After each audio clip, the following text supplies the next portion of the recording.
দেখুন, ভোটের আগের দিন রাত্রে আমাদের প্যানগঞ্জ, জাউলগাছি, নারায়ণপুর, আমাদের চালতাবেড়িয়া, ভোগালী টু এই চত্বর জুড়ে পুলিশ কিন্তু নারকীয় তাণ্ডব চালিয়েছে, যেটা আমরা কখনো দেখিনি। বেছে বেছে তৃণমূল কংগ্রেসের কর্মীদের বাড়িগুলোকে অ্যাটাক করা হয়েছে সেন্ট্রাল ফোর্সকে নিয়ে। কিন্তু সেন্ট্রাল ফোর্সকে আমি দোষ দেবো না, যা কিছু করেছে কলকাতা পুলিশের একটা অংশ, যারা নির্মমভাবে যাতে করে তৃণমূল কংগ্রেসকে হারানো যায়, মানুষের মধ্যে প্যানিক তৈরি করা যায়, আতঙ্কিত করা যায়, সেগুলো করেছে।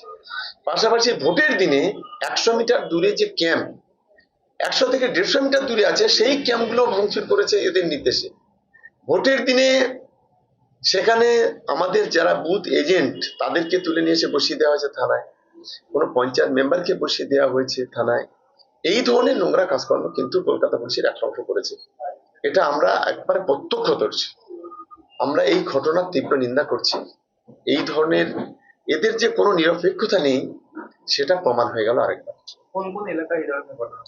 এখন ওই তো বললাম, চালতাবেড়িয়া, ভোগালী টু, আমাদের শাকসার, আমাদের প্যানগঞ্জ, আমাদের জাউলগাছি, এবং সেই সঙ্গে সঙ্গে আমাদের ভগবানপুরও একইভাবে করা হয়েছে। কিন্তু অন্যদিকে দেখা গেল যারা বিরোধী দল, মানে আইএসএফ থেকে আইএসএফ এর কর্মীরা বসে আছে, তাদের কিছু বলা হচ্ছে না, তাদের বিরুদ্ধে অভিযোগ যাচ্ছে। তারা যেখানে বোম বাজছে আমাদের লোকেরা বলছে, তারপরেও পুলিশ সেখানে পৌঁছাচ্ছে না। দেখে দেখে তৃণমূল কংগ্রেসের কর্মীদের উপরে এই ধরনের আক্রমণ করা হয়েছে।